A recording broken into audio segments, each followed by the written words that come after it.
उसके सामने मैं खड़ा रहूंगा। इस विभाग के आमदार साहब आए थे, आमदार साहब यहाँ से सबको डरा के चले गए। आमदार साहब और उनके तमाम जो चमचे हैं हफ्ता वसूलते हैं, इसलिए उनका धंधा बचाने के लिए वो लगातार प्रयास कर रहे हैं। रूढ़ी और परंपरा चलती ही रहेगी। क्यों? हम लोग हिंदू है और हिंदू करके रहेंगे और हिंदू करके ही जिएंगे।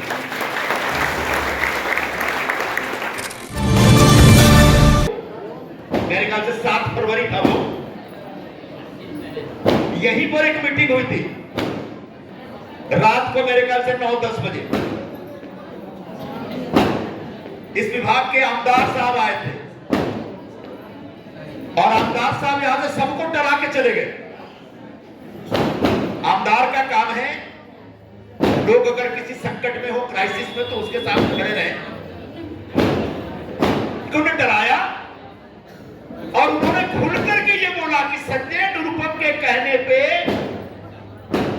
आप लोग बिजली के मीटर के लिए एप्लीकेशन कर रहे हैं, इसलिए वन विभाग ने आपको नोटिस दी है। यही बोल के गए ना। सबसे पहले तो आपको बता देता हूं कि यहां पर एक भी झोपड़ा तोड़ने के लिए, झोपड़ा यानी घर, दुकान का मजा का ही कहना देना है, लेकिन एक भी व्यक्ति का घर तोड़ने के लिए जिस दिन फॉरेस्ट डिपार्टमेंट का बुलडोजर आया, सबसे पहले उसके सामने मैं खड़ा रहूंगा।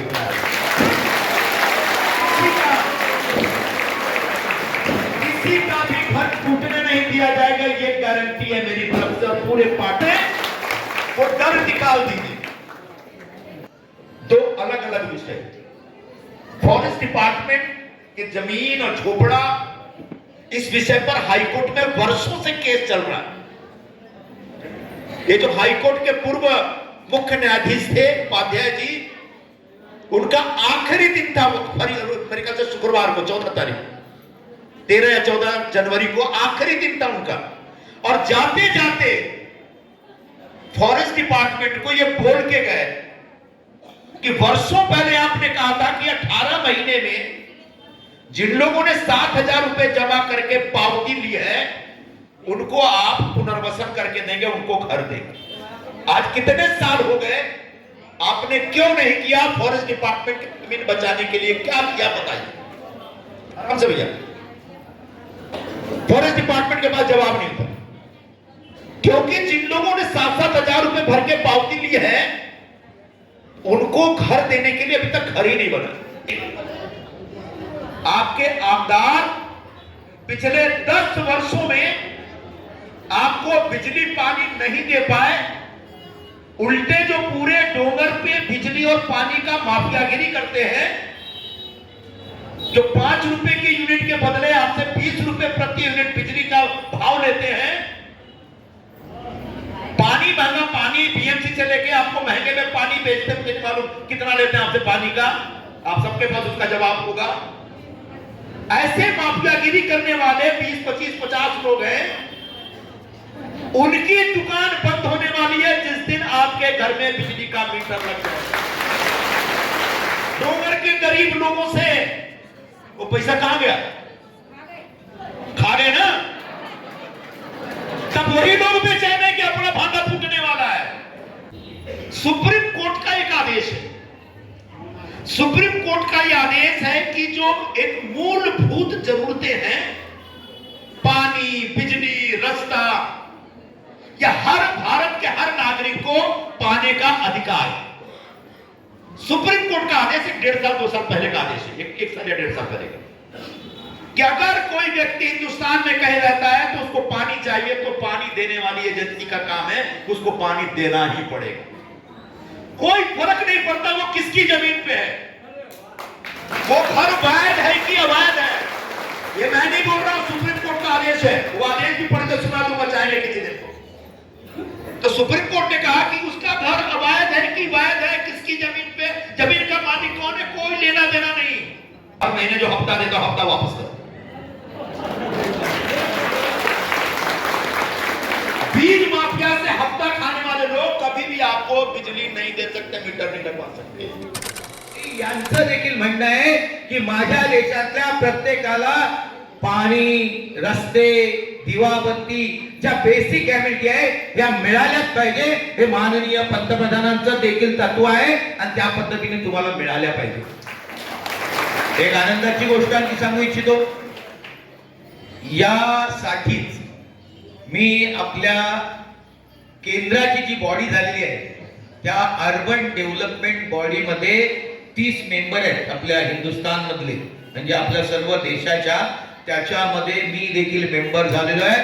लवकरच या मुंबई शहरामध्ये आमची कमिटी घेऊन येईल आणि या कमिटीच्या समोर हा प्रश्न आम्ही ठेवू की बेसिक ॲम्युनिटी जर पंतप्रधान म्हणताय सर्व लोकांना ते वागणूक सारखी द्या म्हणून म्हणताय, तर त्यामध्ये आम्ही महाराष्ट्र शासनाला देखील डायरेक्शन देऊ की तुम्हाला पाणी, इलेक्ट्रिसिटी, रस्ते, आरोग्य आणि सुविधा दिल्याच पाहिजे. हे डायरेक्शन आम्ही महाराष्ट्र शासनाला देऊ.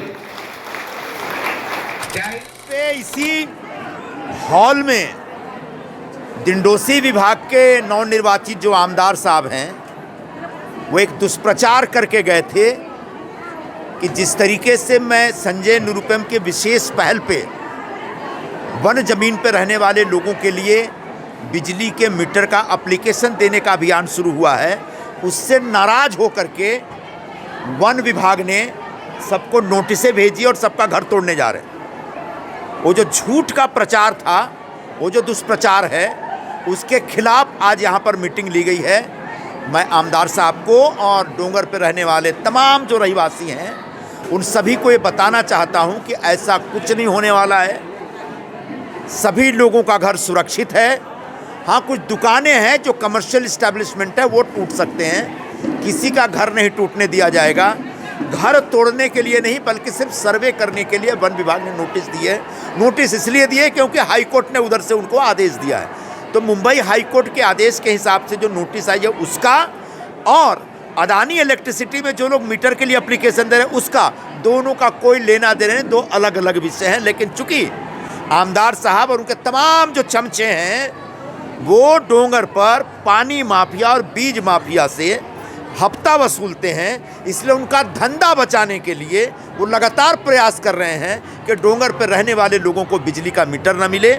मैं उनके पूरे प्रयास को फेल कर दूंगा. एक एक को बिजली का मीटर मिलेगा और उसके बाद डोंगर पर रहने वाले हर रहीवासी के घर में अपना हक का, पानी का, बीएमसी का, म्यूनसिपैलिटी का नल भी लगेगा. यह इंतजाम हम शुरू करने जा रहे हैं. तो शर्म आनी चाहिए आमदार साहब को. 10 साल से इस विभाग के आमदार हैं, लेकिन आज तक यहाँ के गरीब लोगों की सेवा करने का कोई प्रयत्न नहीं किया, बल्कि सिर्फ जो बिजली और पानी माफिया सिर्फ उसको संरक्षण देने की दुकान चलाई. आज मैं भले हार गया हूँ, लेकिन डोंगर पे रहने वाले एक एक घर को पानी, बिजली, रास्ता देने का मेरा जो अभियान चल रहा है, उस अभियान में अंत तक कामयाबी मिलेगी और हर घर में खुशहाली आएगी. धन्यवाद. एक मिनट करीब 30% झोपड़े ऐसे हैं कि जो 2011 के बाद के हैं, उनके लिए क्या पर्याय होगा, कितना क्या विकल्प? हम आने वाले दिनों में सरकार से ये मांग करेंगे कि 2020 तक के झोपड़ों को यहाँ रेगुलराइज किया जाए, ताकि 2011 के बाद के झोपड़े में रहने वाले लोग भी बच सकें.